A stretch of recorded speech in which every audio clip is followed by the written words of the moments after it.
Hi, this is Mike Brown, owner of Death Wish Coffee Company. Welcome to Fueled by Deathcast. I love Jabba, sweet and hot. Whoop, Mr. Motorama, coffee spot. Death Wish Coffee presents Fueled by Deathcast, the world's strongest podcast. With your hosts, the incredible Jeff and the amazing D-Man. Welcome, everybody, to a very special edition of Fueled by Deathcast. We made it a year, buddy. It's episode 52, and we couldn't be more excited, and we're doing a very special celebration of everything that we've accomplished in this last year. You know, it felt like it went by in a flash, but, you know, looking back at all the guests that we've had and all the changes that we've made, it's just so much has happened. It's unbelievable. It really is. The last couple weeks, I've been taking some time here and there to put together all of the stuff for this special episode, and it really put it into perspective, everything that we were able to accomplish, and I'm just so excited. We've got to start the show like normal, though. I am the incredible Jeff. And I am the amazing D-Man. And we have been doing this show now, like you said, for 52 weeks, for a full year. And there's something funny about that because in actuality, there is a 0 episode that exists out there that no one, not even you guys, have ever heard this episode. What we did is, D-Man and myself, while we were coming up with the different segments for this show and really trying to figure out the tone and how we were going to kind of play off of one another, we did a test run, a pilot episode, basically. And we started that out pretty much the same way we start out every show, and I have a clip of actually that original intro right here. I love Jabba, sweet and hot. Whoop, Mr. Motorama, coffee spot. Death Wish Coffee presents Fueled by Deathcast with your hosts, the incredible Jeff and the amazing D-Man.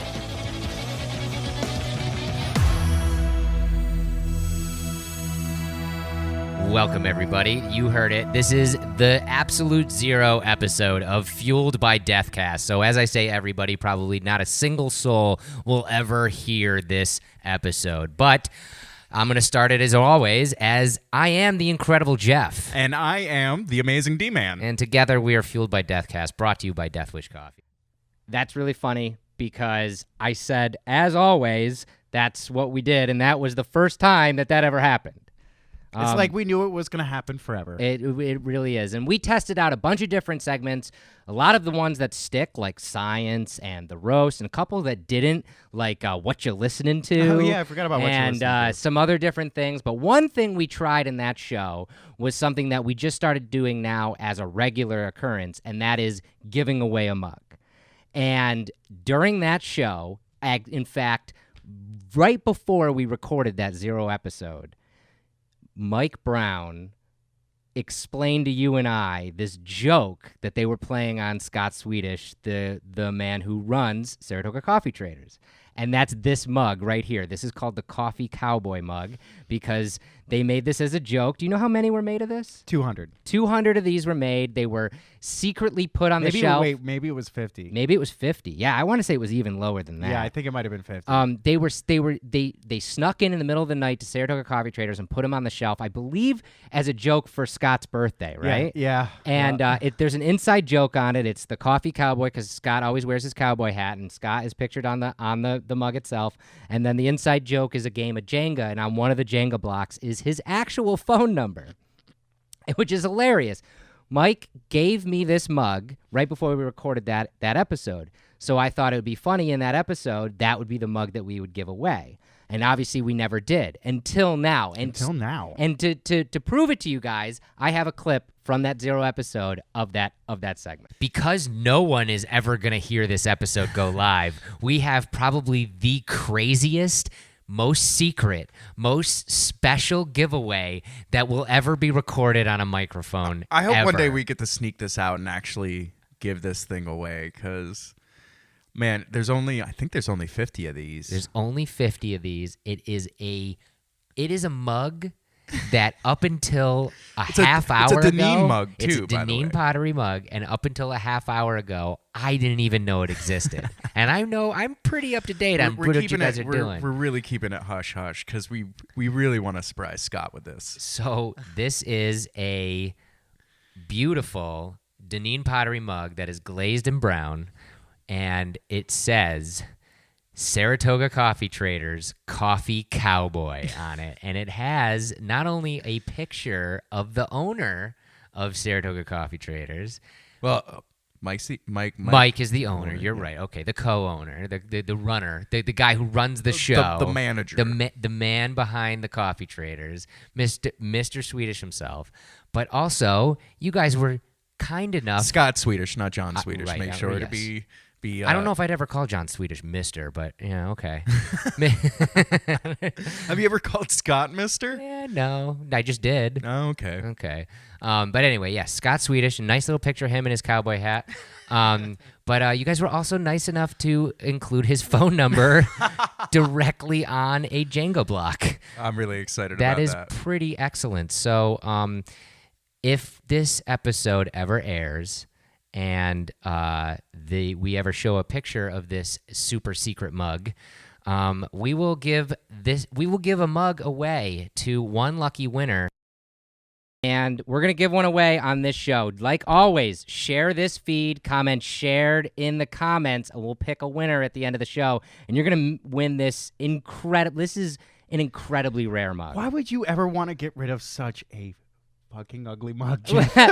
Honestly, I do enjoy owning it. It's from my personal collection. But honestly, like I said, I thought it was really, really fitting because on the 0 episode, we used it as the example. And now here we are a year later in the show that we're in. And I thought, what better way to give away a mug than to give that actual mug away? I want you to know, Jeff, Mm-hmm. I'm not going to kiss this.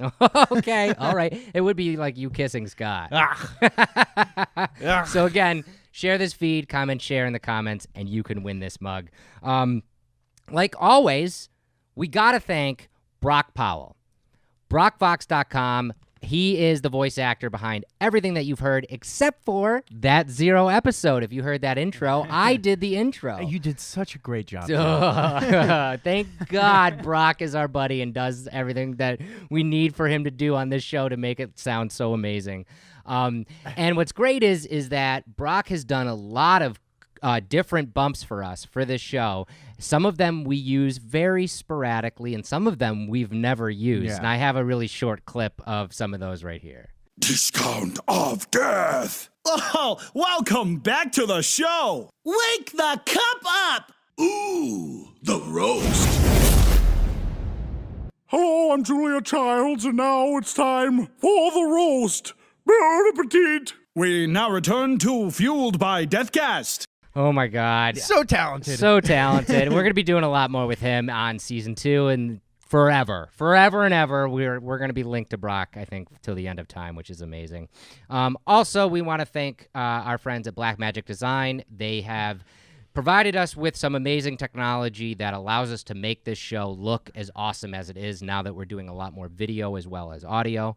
And I can't say enough good things about that company. And talking about like the progression of the show, you can actually see when we started using their products. Yes. Which is pretty much like what you see now is because of them. This is why it looks so good when Yes. we broadcast a Facebook Live. You know, you don't get to see a Facebook Live that looks or sounds this good, and that is because we use Blackmagic Design. That is true. And again, can't thank them enough for all the amazing products they make. Secret code unlocked. Discount of death. Yes, of course. This would not be a Fueled by Deathcast without a discount code, and this week it's a good one. The discount code this week is year 1. I'll spell it. YEARONE.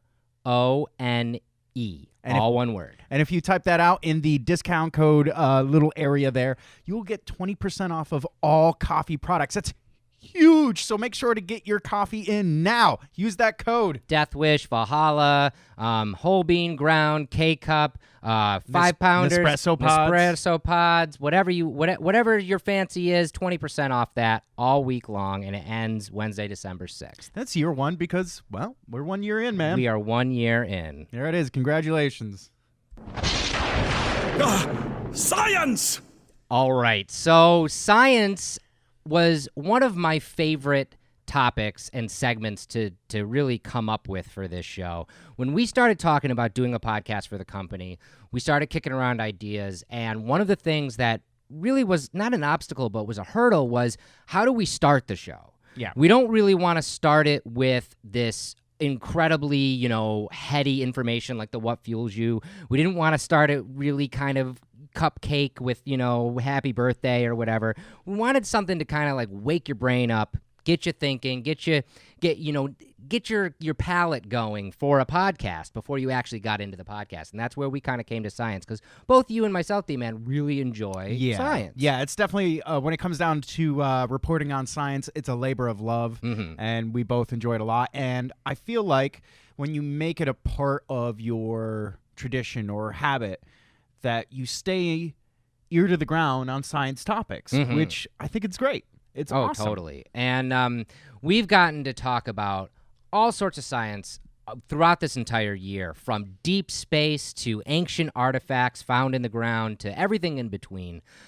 Is there any science topic that actually sticks out to you, D-Man? Juno always sticks out to me because that crossed over podcasts for us. When we first started talking about Juno and following her into the plummet of, why can't I think of the planet? Jupiter. Jupiter, thank you. Oh, my God. Are you talking about Juno or are you talking about Cassini? I'm talking about Juno, which was Jupiter. Which is Jupiter. Still going around Jupiter. Which is crazy. And to follow Juno all along her journey was amazing. Yeah. And still following her, into the planet Jupiter. It's insane to watch it progress and see everything happen and report on it like we're following it. Yeah. It's so much fun. Anything stick out to you, man? I gotta say, me, I love all the space stuff. Yeah. Juno, Cassini, the deep space atomic clock, that was a really fun one. But I also like the ancient world, and we get to talk about that kind of stuff. And we talked about this one on an episode in the middle of the year where they found one of the most well-preserved dinosaurs they have ever found. I remember that. An ankylosaur. And it looks like a dragon. And it still boggles my mind that we got a specimen that crazy cool, that intact that we found. And I love that kind of stuff. But we've gotten to talk about all sorts of cool stuff. In fact, I believe both Juno and the dinosaur are in this supercut that I put together of some of our favorite science segments. Science! Science! Science! Science! I couldn't not talk about this because it's that exciting. We recently found a 110 million year old nodosaur fossil. Now, a nodosaur is like an ankylosaur, the ones that have the spiny backs and the club for a tail. You mean a fucking dragon? Yes, a dragon. We found this fossil, and it's the best preserved fossil ever of its kind. And if you're watching this podcast in our brand new video segments, this is what it looks like. That's the head, and this is all fossilized. It's absolutely real. Yeah, Shut it's up. absolutely dragon. That's a 110 million year old dragon. Scientists are looking for your help. Your help. My help. Your help. Yeah, really are looking for civilian help to pore over millions and millions of space images. I'm surprised they don't do this more. Just there's a giant populace that's interested in science and astrology. Astronomy. Whatever. That's like a jackpot there. At least 48 different track sites were found in a 15.5 kilometer stretch. That's huge. It's like huge. New York City of the dinosaur era right there. Totally. But it's also going to help our mathematicians plot deep space missions. What's it look like? It's really tiny. It looks like a little cylinder. Oh, it looks like a lightsaber. Yeah, it looks like a lightsaber, but it's very, very tiny. We're going back to space, and the big question on everybody's lips in NASA How do I breathe in space? is concerning this planet right here, Mars. Now, if you don't know, we have been sending probes to Mars for many, many years. In fact, Curiosity is still roving around up there. See what I did? And Another cool thing that the Juno spacecraft brought back. Did you know that Jupiter has a ring? Did you know? Did you know? No, I guess I didn't. And so they are thriving out there. Why'd they think And it went extinct? We just haven't seen it. And the reason wild. why is because they live in the forest of the New Guinea highlands, some 3,400 to 4,400 meters above sea level in the jungles of New Guinea. So it's like finding Bigfoot. Right. It's like completely, tucked away from Except society. for it actually exists. There was a discovery of mastodon skeleton, and it actually is. We've discovered mastodon skeletons here and there. That's not a big deal. But this is a big deal because it actually might upend everything we think we know about human evolution. There have been some modified skulls found that reveal another ancient skull cult, and that's a real thing. In fact, the name Teotihuacan actually is an Aztec word meaning birthplace of the gods. The Aztecs believed that this city is where the universe was created. Oh, wow. Like their gods lived here. If you think about it, their universe probably was created there. Right. They probably learned how to build from these ruins. They probably learned their language. Yeah. From this place. They probably learned everything that they know, hence their very own universe in this place. So it is essentially exactly that. It is the birthplace of gods. We've gotten some incredible images, thanks to NASA, from the Cassini spacecraft. Now, if you don't know about the Cassini it's basically a probe that we sent out in 1997. There has been a mysterious void discovered in Egypt's Great Pyramid. And that is incredible when you think about it. Yeah, I mean, we've been looking at this thing forever, and we keep on discovering more new things about these crazy buildings that we call pyramids. Yeah. So that's a hell of a lot of cool science stuff. And that just is the tip of the iceberg. We're like scientists, Jeff.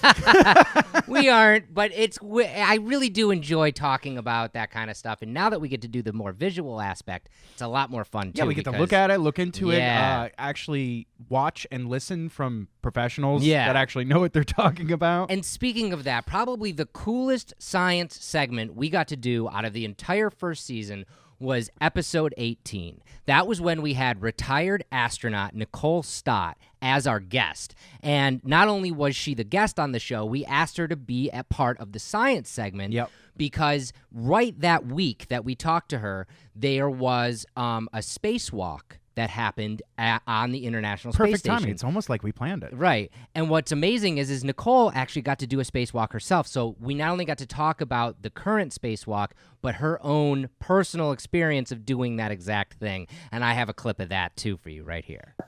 Only one. How long were you out on that spacewalk? That one, it was a little over 6.5 hours. Wow. And you were doing, like, the same thing that they were doing, like maintenance on the space station, I believe?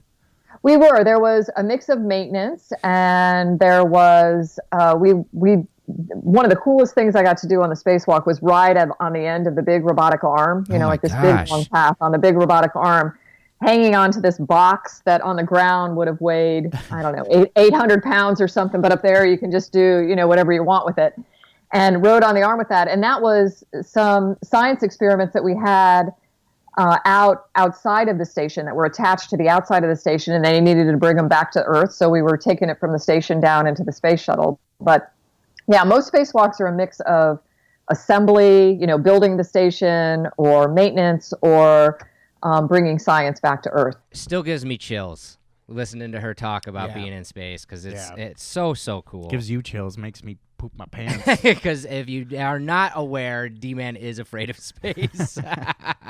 If you're not afraid of space, you're doing it wrong. I'm sorry. But again, I really enjoy the science segment, and I'm really glad that we were able to do so many cool different aspects with it. And I look forward to next season continuing that segment and making it even bigger and better. And becoming more scientisty. Yes. What fuels you? So another segment that I love is the What Fuels You segment, because it is basically stemmed from the question we ask every guest, what fuels you? And we take a little bit of what we learn from every guest, and then we extrapolate that and talk amongst ourselves about that theme. And I really like that, because it's not just a conversation. It's a conversation kind of born from a conversation. Right. We got so many amazing guests on this first season. Everybody seemed to have a different answer. I mean, there were some repeats, but everybody had a different perspective when you finally got to the question, what fuels you? It was like a bunch of different perspectives and kids. Yes, and kids. Because, I mean, when it really comes down to it, that is what fuels a lot of us out there. That's what fuels our species. Let's Exactly. be real. I mean, procreation is the basis to all of our drives. Exactly. Was there any what fuels you topic that sticks out in your brain when we're thinking about the year in review? I think the most perfect response was from Claire Wineland. Yes. And what better to talk about what fuels you than to talk about it to somebody who's staring death straight in the eyes Every day. And her response was, we had to talk about quality over quantity when it comes to life. A lot of people think about a bucket list of like a list of things that they should be shoving into their life. Yeah. And that just makes a shallow, living, where it should be more that you are in the moment and you're enjoying the moments that you're in, and it's about the quality of the moments that you produce in life. Yeah. Not the amount of things that you can do. Yeah. And that was a real perspective change when we talked to her, and that was the most influential what fuels you for me. What about you, Jeff? I mean, that one 100% as well, But if I were to have to pick a different one, I would pick, I think, Rob Fenn. When we got to talk to Rob Fenn, he talked about the idea of loving what you do, doing what you love. Yeah. And he came from a place, the reason why he was talking about this is because there were many things he tried in his life and he failed at. Remember the nightclub that he if you owned? ever want to lose all your money, start a nightclub. That's what he said, and literally hit rock bottom, moved back in with his parents kind of thing, he just decided that he wanted to do what he wanted to do, and what he wanted to do was something that he loved to do, which is take photos. And he just jumped into it, and now he tours the world with some bands and takes some of the most iconic photos out there of some rock stars. And that's a theme that other people that we've had on the podcast have touched upon too, like Ricky Rackman. Yep. It really hit home with me is like, if you're doing something that you hate, life's short. I mean, like, make those changes and try to do something that you love. One thing that stuck out to me about when we talked to Rob Fenn was he said, don't be an asshole to anybody. Yeah. Because you never know who you're going to deal with down the road. And it's so true. Yeah. So many times I end up in a place where I'm dealing with somebody, and the reason why everything is going so well is because we have worked together already. Right. And they know I work with respect. Mm-hmm. And that it goes a long way. Yeah, it really does.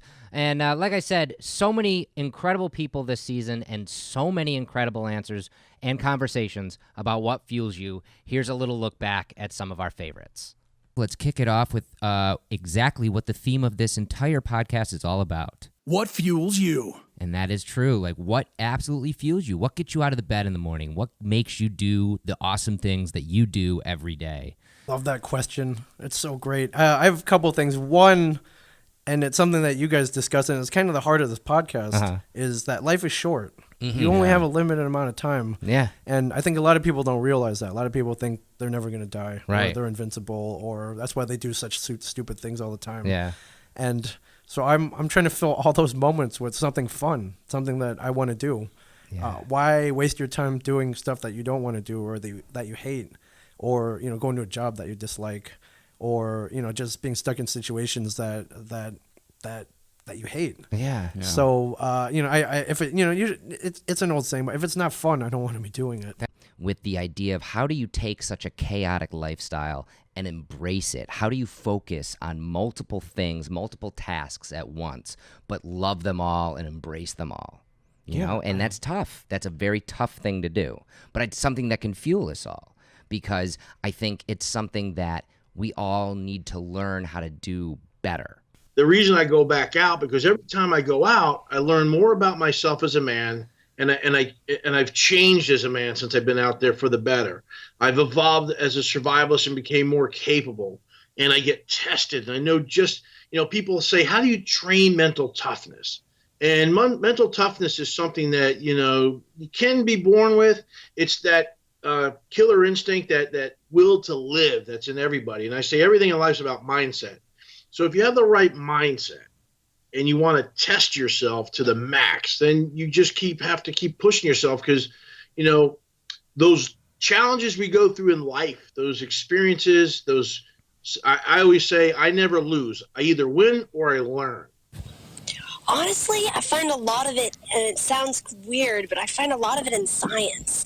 I'm a big nerd. We are too. We are too, big time. Oh, good, thank God. And I feel like, you know, for me, some of the, and I, you know, my dad is a very spiritual person. I was raised very kind of Tibetan Buddhist, and kind of grew up reading those kind of things. And those do a lot for me as well, you know.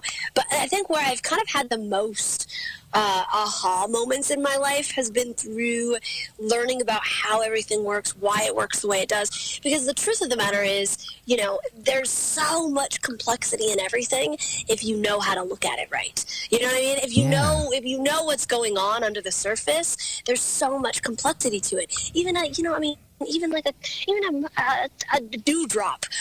You know, if you if you zoom in deep enough to the dewdrop, there's whole organisms playing out their entire life, and their battles and their wars and their, you know, relationships and all of that. There's like thousands of organisms in a dewdrop living their life. There's the actual chemical makeup of the water. There's the leaf that it's sitting on, and the way that it's turning sunlight into energy, and all that's crazy, and you would never think twice about it. It's just another dewdrop. I mean, the fans. Yeah.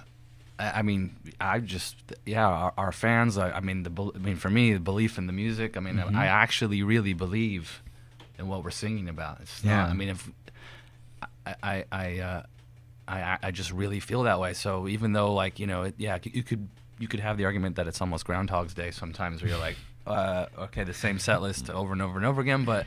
It's not. I'm like excited to play these gigs, and then when every day I meet people that go to our shows at the bar afterwards or wherever. They come up to me and they're being 1,000% sincere with a tear in their eye and tell me that, like, man, I played your music at my brother's funeral, and it's just such a heaviness that any bit of whinging that I might have been incurring that day, because maybe I missed something at my house, or my wife has called me up and she's pissed or something, it all just fades away into nothing. And I'm like, wow, it's just so much more important than bigger picture. Any kind of whinging, or the shower wasn't hot enough, or bullshit, you know? It's working with people at that caliber that every day I get to take that kind of information with me. Right.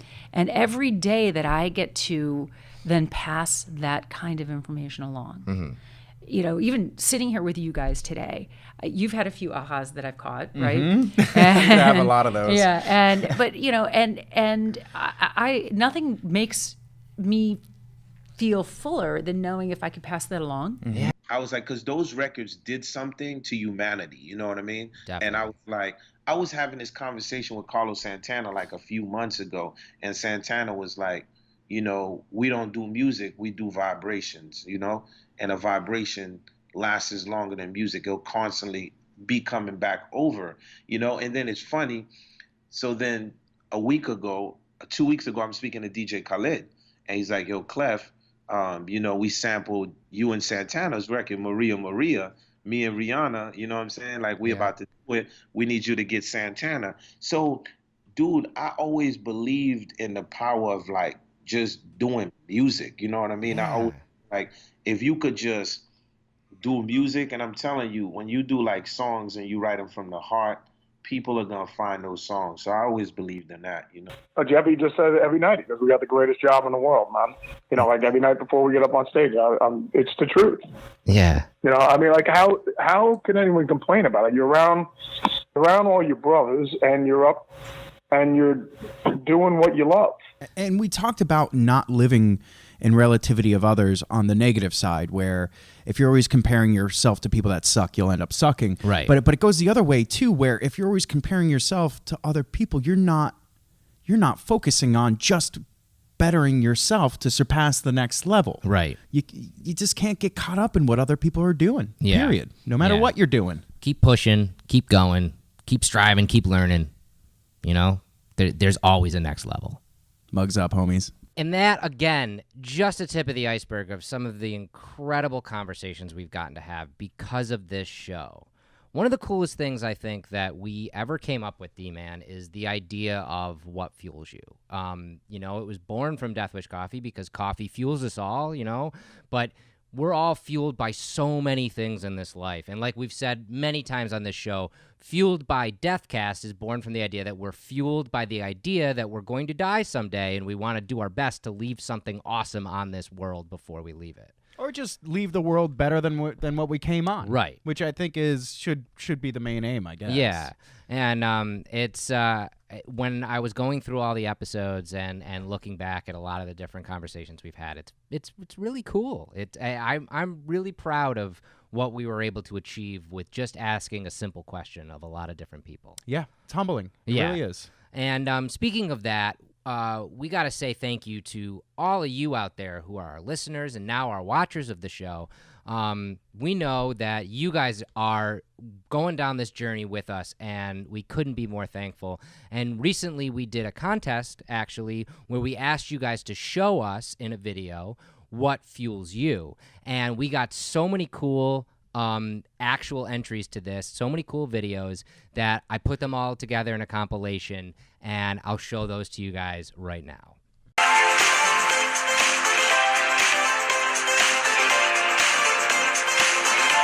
This is Danielle, and what fuels me are my crazy kids.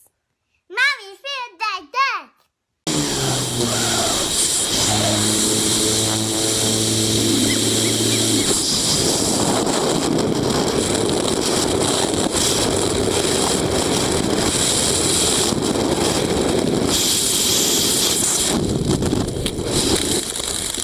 Hello everybody, my name is Duke, and for the What Fuels You contest, these little nuggets are what fuel me for sure. Been collecting these mugs and drinking this coffee since 2014, and recently captured one of my favorite ones that I've been looking for such a long time. And collecting the mugs and getting to know people, I have a page that I also run, and that's what fuels me is all of you and my kids. That's all. Have a good one. You can say bye. Bye-bye.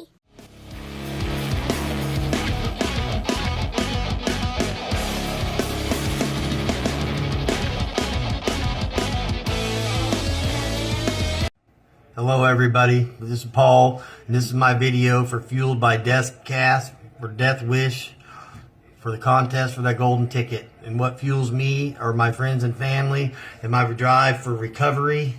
I've run 3 different recovery homes in the Chicagoland area, 21 beds for men in recovery, and I'm giving back the same thing that was given to me almost 7 years ago, trying to promote a lifestyle. And what goes better with recovery meetings than super strong Death Wish coffee? Peace.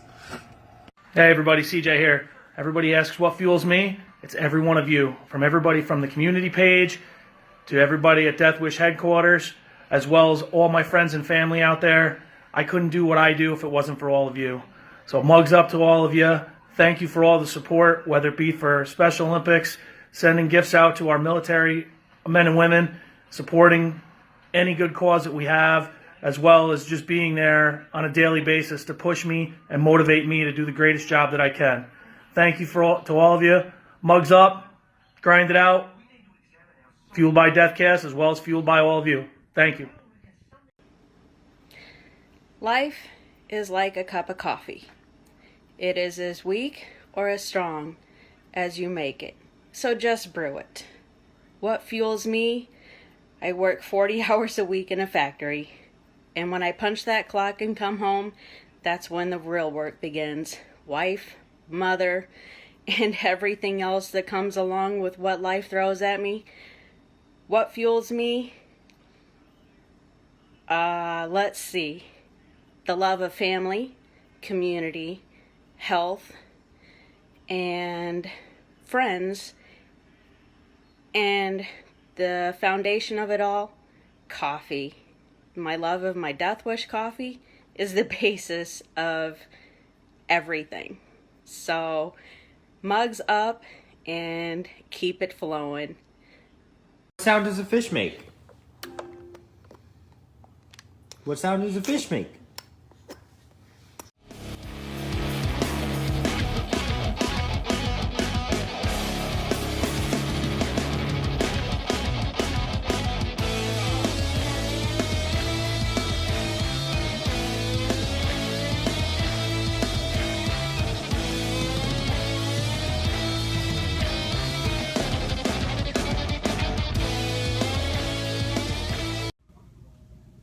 Alright, so this isn't the greatest place to be doing the Fueled by Deathcast contest. However, you guys want to know what fuels me. It's making this woman back there happy. And currently, what's making her happy is shopping at Target. I really need this mug, and I need it to be filled with really strong coffee or something else that's really strong. So please send it my way. Say hi, hun. Hi. Do you like this one? Should I get her this one? Do whatever makes you happy, dear.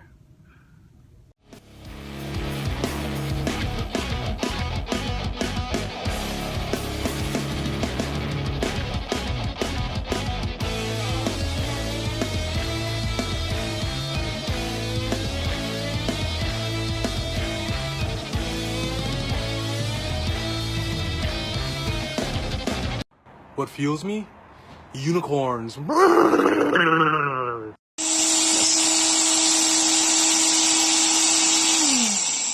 What fuels me is making the Death Wish mystery bigger and better for next year's releases.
Hi, Death Wish.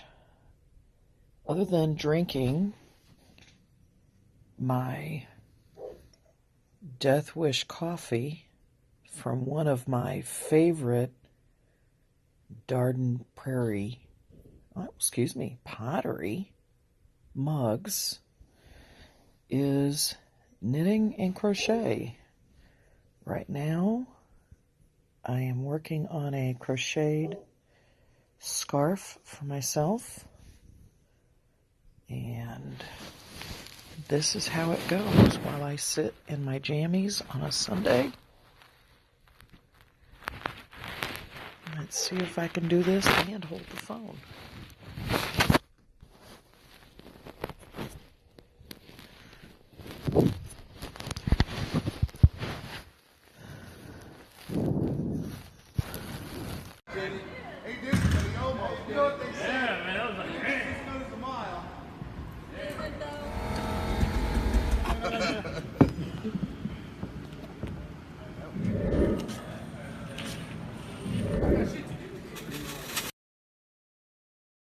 Hi, my name is Nick, and what fuels me is basketball season and Duke Blue Devils.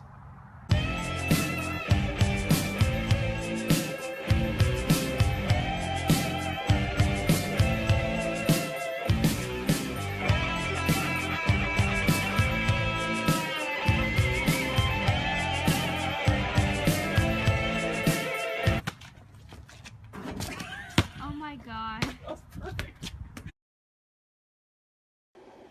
Hey, what's up, Death Wish Coffee? You guys want to know what fuels me?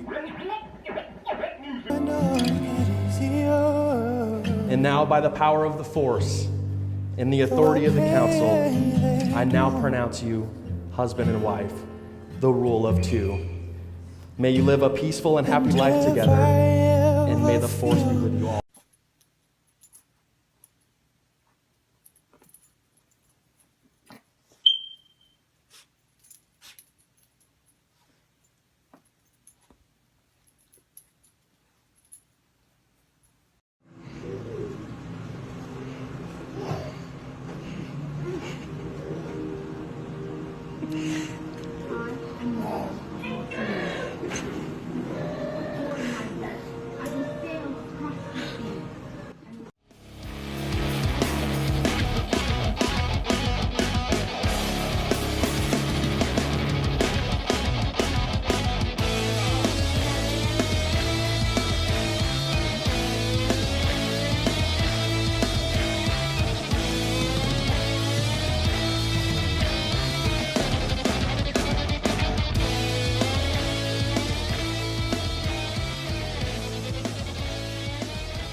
Say hey. Hey. This is my passion. Huh? Hockey. Woo-hoo.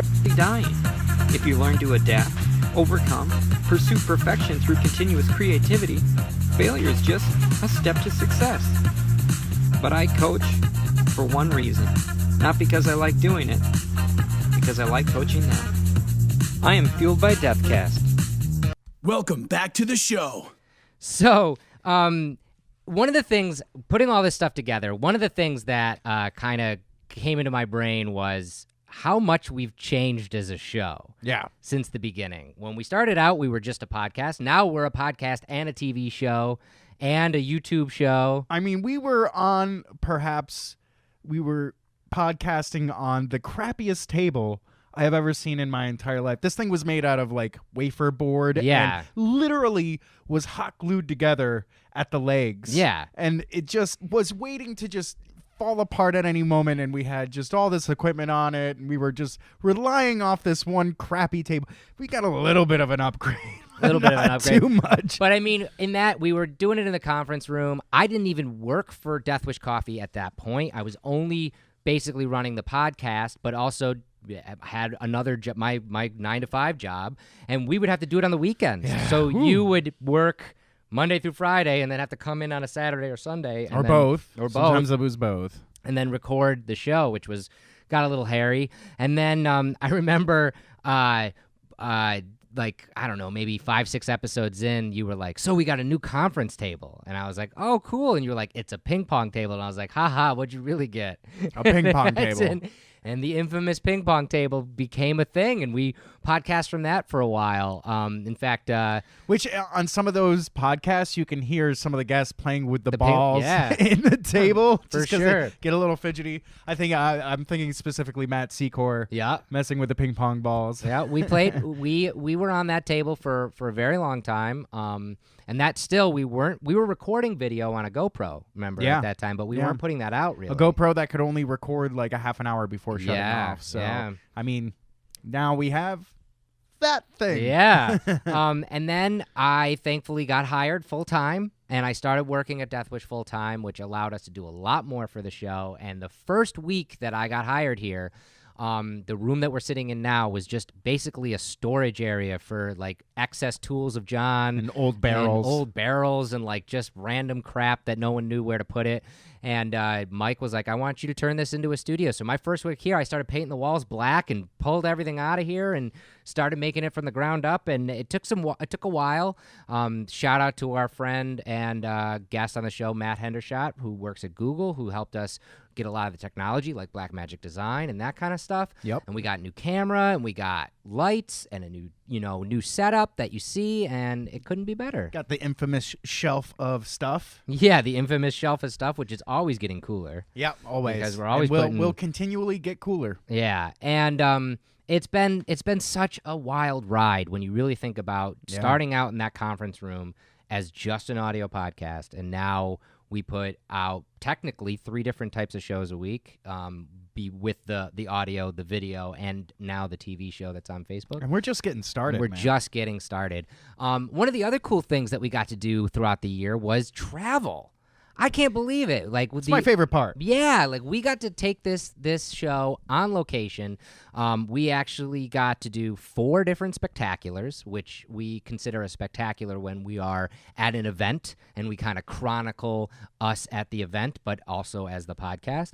And we also got to actually record some guests in their natural habitat. We had go to either their business or to them on the road, and we even did a live version. We were part of New York City Podfest this year, and we did a live taping of the show in front of an audience. Yeah, that was incredible. That was just like for the first 10 minutes, like very nerve-wracking for me. I don't know why it was so funny. It was like as soon as we got on stage, it was like I don't know. yeah. It was pretty crazy. So I'm gonna give you guys a little supercut of all of our travels this year that we got to do on location with Fueled by Deathcast. Neil Evans is a pioneer. Yeah, there's no two ways about it. He started into craft beer way before it was a viable business model. He bought this giant warehouse, I can't imagine. I sit down with him and I talk to him about his kind of story, and every time I'm blown away. Except in Punxsutawney, right? Yeah. So you come in, you stay up all night. In the middle of the night, you're up on the knob in the middle of the woods, standing in mud and snow with thousands of other screaming people, and they're all having a blast. That's the fun part about Groundhog Day. Oh, yeah. Well, this is our first time ever down here. We're dressed as dueling Bill Murrays. We're doing our best, and we're having the best time. Feisty Phil. Ladies and gentlemen, Punxsutawney Phil. Oh, there he is in all of his rodent glory. Here it comes. Perfect, clear shadow of me. More winner. We're so sorry to report to all of you, but there is more winner on the way. How do you feel, D-Man? Shitty. Yeah, me too. Can we talk a little bit about Old Saratoga Brewing itself? We're actually recording this right in the tasting room. If you can't hear all the yammering and the awesome bar sounds behind us, we're on site, people. Put your hands together for Fueled by Deathcast. Hi, this is Mike Brown, owner of Death Wish Coffee Company. Welcome to Fueled by Deathcast. I love Jeff, but sweet and high.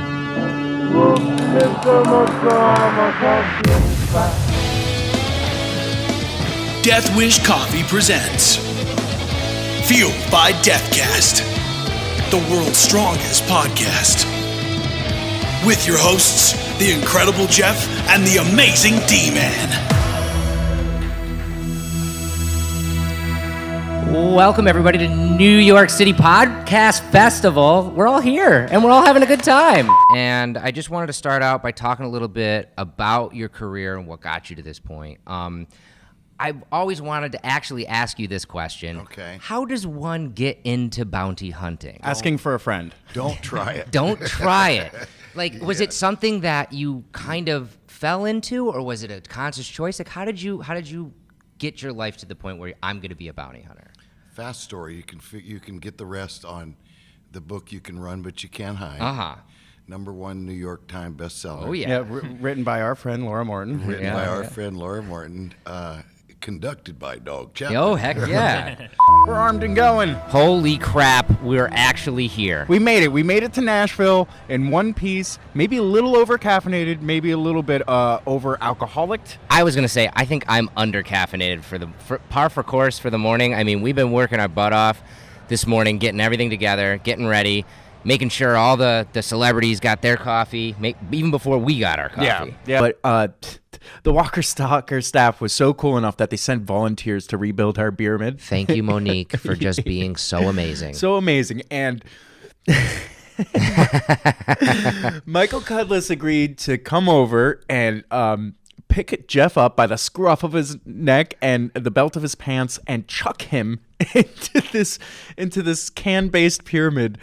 And it might have been the funniest thing I had ever seen. It was amazing. I couldn't believe it. And what an end to an incredible time.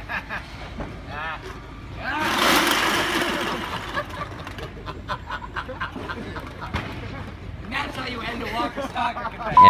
Well, day 2 at Empire Tattoo Fest. I actually missed you last night, D-Man. We were supposed to do our annual or our daily end of the day thing, and we never actually saw each other. Yeah, but I like the split adventure. It's like watching one of those episodes where it's like, oh, these are these people doing this adventure, and these are these people doing this adventure. Yeah. I feel like that's how it was last night. Totally. You were off hanging with the Needleworks. The crew from Needleworks. Yeah. My buddy Matt tattooed me, and I don't know Jesus, I haven't. Yeah. On the GoPro, Holy but crap. we're going to. I'll put up some pictures as we go too, but. Yeah, that took about 6.5 hours. Dude, that looks so good. It looks great. It definitely got swollen by the end of it. It was pretty tender, and I was having a lot of fun with those guys. I got to not only get tattooed by my best friend Matt, but also Billy, another artist at Needleworks, was tattooing another one of our good friends, John Imbo. So that was a lot of fun. And a lot of people coming up to the convention. Although I have to say, where I was, we were on like the 3rd floor of this convention hall in this hotel right in the heart of Manhattan. Yep. And you have to go up to like an auxiliary 3rd floor to where I was getting tattooed, where a lot of the tattoo artists are. And it was incredible. We were in 3 separate locations. We had our big black Deathmobile right out in the inner roadway serving coffee all day, every day. We also had a booth in probably one of the most coveted spots ever, right on the main floor, in bird's eye view of the Marvel booth right there at 1341. And then we also had a really cool coffee lounge at the Hudson Mercantile 2 blocks up. So that was a heck of a lot of travel, and I look forward to doing that a lot more in season 2. Way more. Way more. Every day, somewhere different. Yeah. So out of all of those trips we got to go on, favorite one? Hands down. Do you know what I'm going to say? I think we're going to want to say it together. Sure, on 3. 1, 2, 3. Walker Stalker Convention. Nashville. Yeah, yep. man.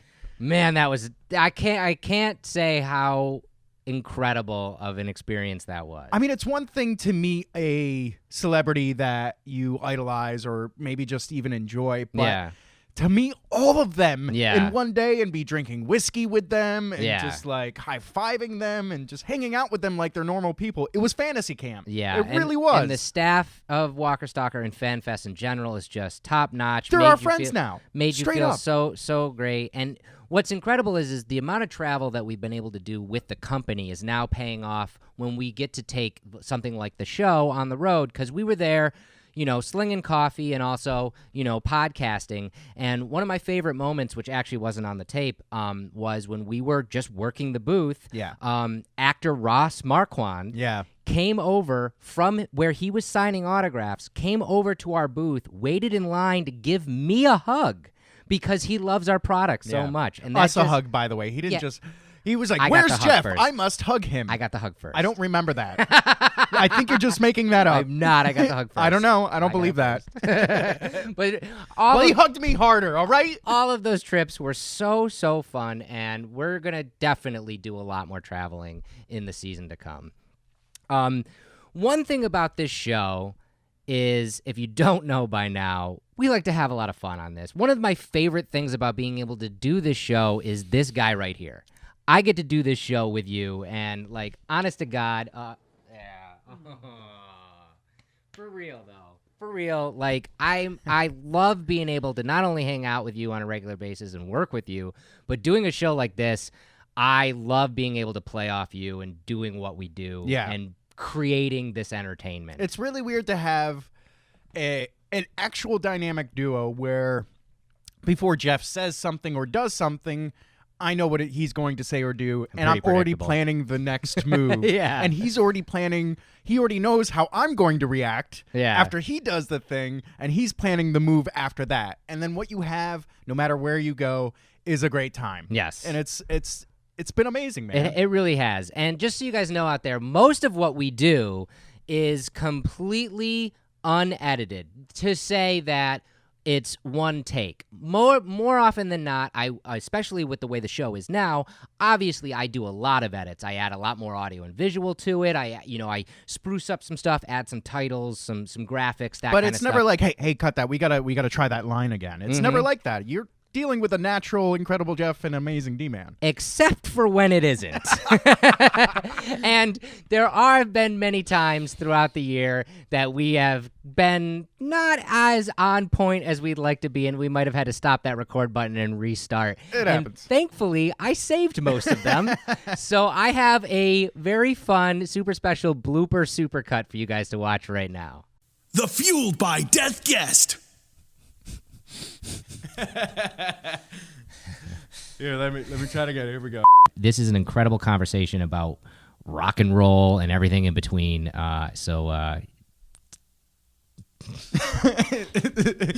Experiencing technical difficulties. Fuck, what do we do? He's worked the comedy circuit The sound of drugs. What is it called again? Oh, Zevia. Does it have the Sativia in there? Sativa? Yeah, does it have that in there? Welcome, everybody, to this week's D-Man Death Wish update. As always, I am the Incredible Jeff. And I'm the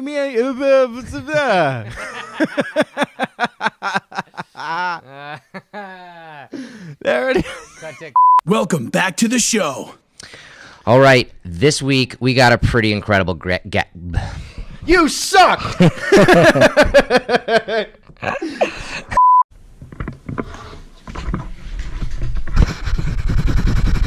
Three, 2, 1. Oh, is it going? I know you're just getting ready. I'm sorry. Yeah. All right. We getting ready? I am ready. What fuels you? What fuels us this week, D-Man?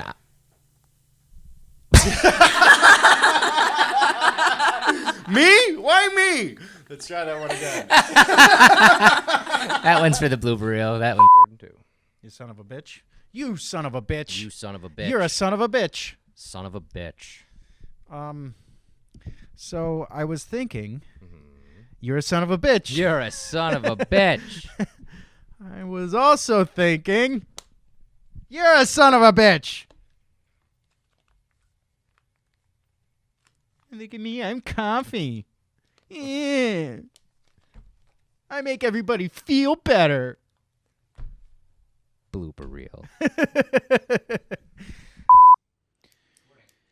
Oh! Oh!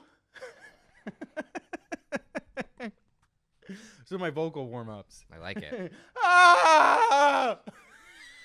Pick a pack of pickled penises. Ah! God damn it. All right.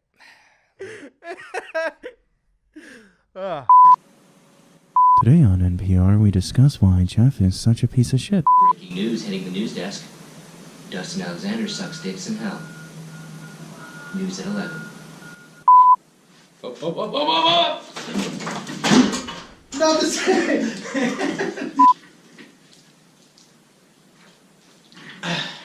Yeah. Okay. Hi, I'm the All right. But we are Fueled by Deathcast, the world's strongest podcast, put out by the Death Wish Coffee Company, the world's strongest coffee.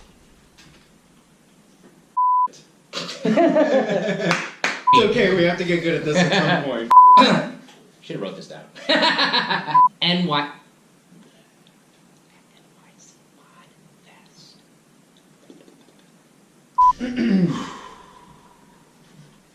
This is what fighters do before they fight. So join us. 3, 2, 1.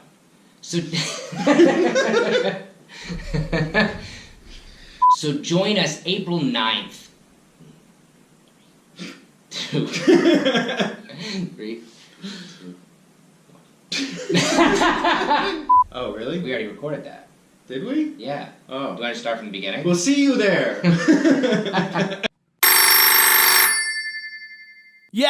Yeah, this is Brock. Oh, yeah, the Death Wish stuff? Yeah, it's done now. Yeah. Big check, too. They said a big old check's coming, so I'll get you that money, Tito. You just hold off on your guys for me, okay? Oh, they're already at the house? Oh, shit. I'll be down. I mean, yeah, we're not the best.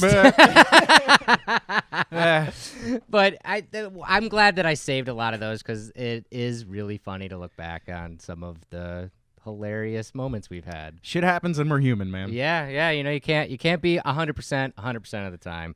But 100% of the time, you've kind of snuck this in to almost every episode. I went back through all 52 episodes, and it started out actually as something I think you wanted to organically happen, and then it just became this running gag where you desperately tried to stick the word cheers into every episode. You want to know where this came from? I do.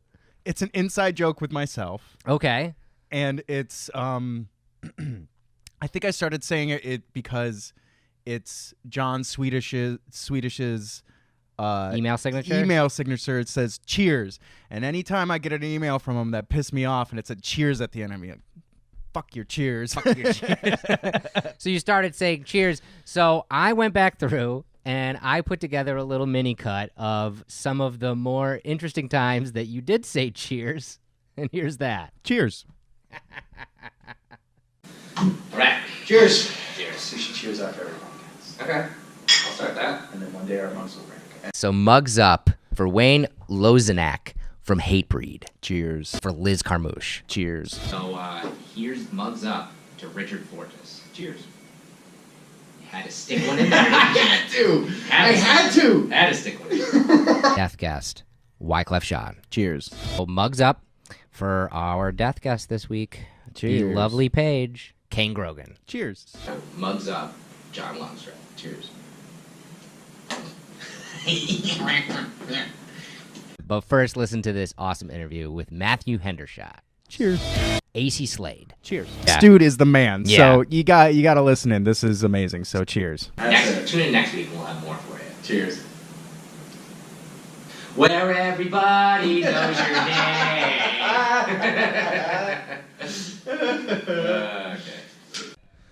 Okay. There it is. So I guess all the cheerses. So that's not all of them. No, And I'm definitely not sure all there'll of be them. a lot more coming up. I mean, I could make fun of myself. I pretty much say mugs up before that, and that's kind of like your little cue. Although that one that you just snuck the cheers in before we even said who it was. But I like that. Again, I can't stress enough how much fun I get to have on this show and how lucky I am to be able to do this next to you and for a company that's as cool as Death Wish Coffee. And I'm really looking forward to season 2. I want to just end this kind of as a little retrospective on each of us. And I want to start by asking you, if I were to ask you, out of all 52 episodes, including the Spectaculars, your favorite episode?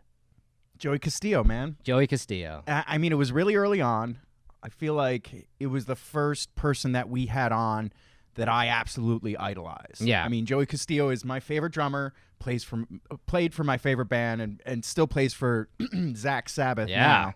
But hearing him talk about what it was like going through the process of trying out for Queens of the Stone Age, calling up Glenn Danzig, telling him, I quit your band, and then just running off with Queens into, a musical career a tour. They were on a Europe. He literally had to get on a plane that day and go to Europe and then play a show that night. And it was so cool to hear him talk about that and almost like re-experience those emotions that he went through while he was doing all of that. You actually like blew his mind because he had never thought about it that hard before, and when you actually walked him through it, he was like, oh my God, that was a crazy experience. Yeah, I guess he never took like a third-person perspective on the madness that he was living, which was awesome to kind of lend that to him. Yeah. Which was cool. What about you? What was your favorite episode, Jeff? Well, I'll have two separate answers for this. If we're gonna say specific episodes, numbered episodes, it would definitely be Nicole Stott. Being able to talk to an actual astronaut literally was a dream of mine. And that was something that you dug up yourself. This wasn't like, somebody who was already connected to the company. It was somebody that you sought after and got, and then we had on our show, and it was amazing. She's known as the artistic astronaut because she's the first person to ever paint in space, and that's how I kind of came across her on the internet. She has a site called The Artistic Astronaut, and you can buy some of her paintings, and she talks about her time in space, and she had literally an email address. So I emailed her. Yeah. And she said yes. That was so cool. It was incredible. And just to be able to hear what it was like to ride on the space shuttle and to sleep in the space station. And what it was like to paint on a canvas in space, and how the paint interacted with the brush. Incredible. And how the brush interacted with the canvas. It was so weird to hear about that. Yeah. Conversely, if I were to pick my all-time favorite episode is the Groundhog Day episode. That was pandemonium. I remember this was obviously before I started working for the company, but Mike came to you and I and said that he had gotten an Airbnb in Punxsutawney, Pennsylvania for Groundhog Day because he loves the movie Groundhog Day. And he's always wanted to go and experience whatever the hell happens in Punxsutawney when that goes down. To be honest, we still don't even really know what the hell happens in Punxsutawney, even though we were there. And we went down, and he was like, "Would you want to bring the podcast?" And that was the first time that was even thought of, and we were like, "Sure." And what an incredibly crazy experience! I was up for, I think, 30 plus hours cutting that show together and putting it up, and we interviewed some of the inner circle, the guys in the top hats who bring the rodent out on the thing, and we were part of the festivities. We went to that bar that night where the guys were dueling pianos. My God, and everybody was just... Mike was dressed as Ned Needlemeyer from the movie. I and swear to God, that whole town was high on cocaine and just... It was nuts. Nuts. And It was nuts. What an experience. Like, I listened back to that episode, and I just remember walking walking up that hill, like, to 4 miles Gobbler's Knob. to Gobbler's Yeah. Knob, and it was like very cold. Very cold. And we got there. The festivities started. You can listen to the episode, and I definitely recommend it. But the festivities started at like 3 a.m, and they didn't actually bring him out to see his shadow until 7.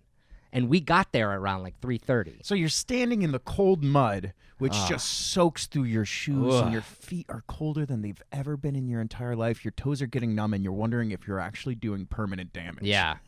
Yeah. It was crazy town. And it was like, just pull that rat out of the box and get it over with. But we chronicled it all, and you can listen to it on the Groundhog Day Spectacular. Is there not necessarily a favorite episode, but is there like maybe a favorite moment of the last year that sticks out in your head? It's not necessarily my favorite, but it definitely sticks out in my head when we got in such a deep and awesome conversation with Dog the Bounty Hunter. Yeah. Sitting in a hotel room talking to Dog. And he was pretty much, he had a TMZ interview right after us. Yeah. Which he kept on pushing back because our conversation was so awesome. But just sitting in that room afterwards, packing up all our stuff and hearing him go through the interview again with TMZ was just like, this is so surreal. I can't believe I'm here right now. So surreal. So cool. I guess for me, being the nerd that I am, we got to interview actor David Dismalchin, and he is in one of my favorite movies, Marvel's Ant-Man, with Paul Rudd, and he plays the character Kurt, who is the Russian. And I just brought that up in passing about how I enjoyed his portrayal of that character, and he immediately went into the character, and started talking as the character. I felt a little giddy when that happened. I was so I squealed, I think, and I think that's on record that I actually squealed. It was pretty incredible, and it was just one of those awesomely surprising moments that I just I'll never forget. Speaking of surprising moments, I have to say when we knew we were going to talk to Lacey Mackey from Yes. Caveman Coffee, and also she is a personal trainer for Tom Cruise for all of his movies and everything. And I know that she works with Tate Fletcher. And I'm a huge fan of Tate Fletcher. If you don't know, he's an ex-UFC fighter, but he's a really, really awesome, badass dude. Let's just Totally put it that badass. way. Watch John Wick. Yeah, he's the bad guy in every movie. Yeah, pretty much. And we didn't know we were going to talk to him, and he just happened to be there. He just happened to be I there. remember your face just being like, I mean, my heart rate doubled Yeah. instantly. Like, oh, what?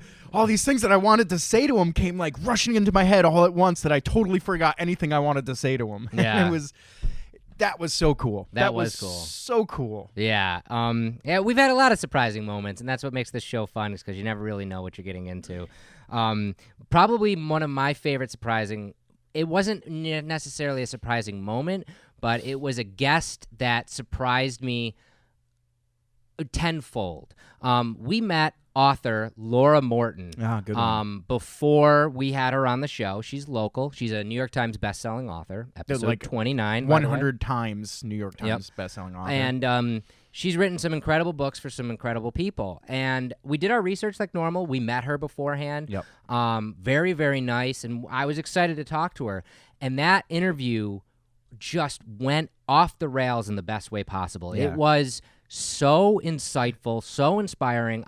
We both left that interview just being like, feeling like we had a new lease on life. That's how I feel every time we hang out with Laura Martin. Yes. Because we've hung out with her a few times afterwards and a time before, and every single time, I leave feeling like inspired, and I'm gonna make a new change now. I'm gonna make a new change to better my life. That's how it feels to hang out with her. She's really an amazing person. And if you go back and watch episode 29 with Laura Morton, actually, there is a specific moment where she's talking about this ethos that she learns, and I'm not going to spoil it for you guys, so you guys can go listen to it. But when she explains it to Dustin, you literally on camera have an aha moment. I regurgitate that. You're talking about the 4 addictions? Yes. Yeah, and that I've regurgitated that enough where it's influenced other people from me and probably other people from that. It's very, very interesting perspective on life and has changed my life dramatically. Yeah, it's I love moments like that. Again, I love good one. I'm glad you brought that up. Loving doing this show. So we're looking towards season 2 now. I mean, we're gonna hit the ground running. Next week we're coming out with first episode of season 2. We're not gonna restart the numbers. It'll be episode 53. But season 2 is gonna start right up. What do you want to plan for this year? Do you have any thoughts? Do you have any white whales? Any crazy ideas in your head? There's always going to be white whales, right? Totally. There's always going to be people that we want to talk to. Tom Hanks, if you're listening, I want you on this podcast. That'll be a solo interview. How can you not like I'm Tom going to Hanks? Wilson the hell out of here. Back to Queens of the Stone Age, I've always wanted to talk to Josh Homme. Oh, my gosh. I mean, he's a person that's influenced me so many times where Yeah. it's like, I want to do what he does. Yeah. If we're talking white whales, I guess, and you know what? I don't know if this will happen this season, but I think it'll happen someday. Neil deGrasse Tyson. Oh, that's a good one. I'd love to talk to him. I'd love to ask him the question of what fuels you. Such a smart guy. I'm looking forward to more travel. More travel for sure. We have a trip coming up. We have a couple trips coming up. You'll hear about those. I'm very excited about some of those. Yeah. And I want to do more of that. I want to break more science news. I'm Yes. very excited to do that. I want to explore more of the science topics that we've already talked about. And Juno. we have more discoveries. What's in that hole in that pyramid? What's in there? Right. Is it coffee? And we're going to know. I hope so. That'd be great. But yeah, I want to do bigger and better stuff this season. I've been thinking a lot about our technology that we use in our setup. I'd like to start thinking about maybe adding extra cameras. I want a better table, and definitely a better table. This thing squeaks. Yeah, it sure does. So that'll be those will be things that we'll definitely be upgrading. But we can't thank everyone out there enough, because this show would be nothing without the people who are listening and watching, and that's you, all of you guys out there. And we also can't thank enough the people who actually agree to be on this show and want to be entertaining for all of you guys to be out there. It's incredible to look back and see where we've come this entire year, and I just can't wait for this next season. I think we're gonna keep this fire going, keep this train rolling, and it's gonna be a lot of this fun. fire. It's gonna be a bonfire. It's gonna be a lot of fun. So thank you guys all for taking this journey with us. Keep listening, keep watching, keep sharing. Final chance, share this feed. You guys can comment, share in the comments, and we're going to pick a winner for the incredibly rare Coffee Cowboy Incredibly ugly Coffee Cowboy mug.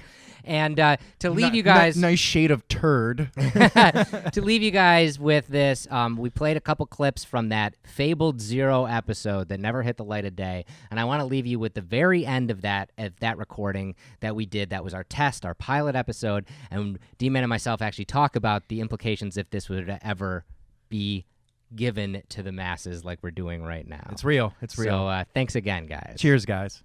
All right, everybody. That was our pilot episode. I'm sure when I say everybody, I'm talking to absolutely nobody, but, What do you think the percentage chance is of somebody getting their earballs on this? Outside of just people in the company, very low. But what's fun about a Zero episode is it will always exist. We'll always have this. This is a tool to help us, as we're developing this show. I'm sure what's fun is once the show actually starts to morph into what it is, it'll be a lot different from what we just did. And hopefully, if the Fueled by Deathcast does as well as you and I really hope it does, then this will be a very fun special edition that we will put out in the future. Next Christmas or something? Yeah. That could be fun. I see that happening. But and then we'll have to give up the mug. That's okay though.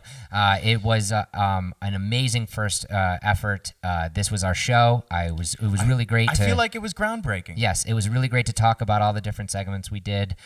We threw the update in there. We each were a guest, which will be the only time that ever happens, which was a lot of fun. And it's gonna just keep getting better, D-Man. I'm so excited to actually be sitting across from a microphone from you again. Yeah, man. And I'm really excited to get some of these guests on. We have a lot of really cool people in line. And if you are hearing this, you probably have heard a lot of those cool people. Yeah, and the people are banging at the door. So I know some grade A guests that we're going to have in here. So stay tuned. You will hear it, but probably not from listening to this. Yes. But we appreciate you anyways, whoever you are. Excellent. Adios and cheers, everybody. You bet. This has been Fueled by Deathcast, a Death Wish Coffee Company podcast production. Thanks for listening.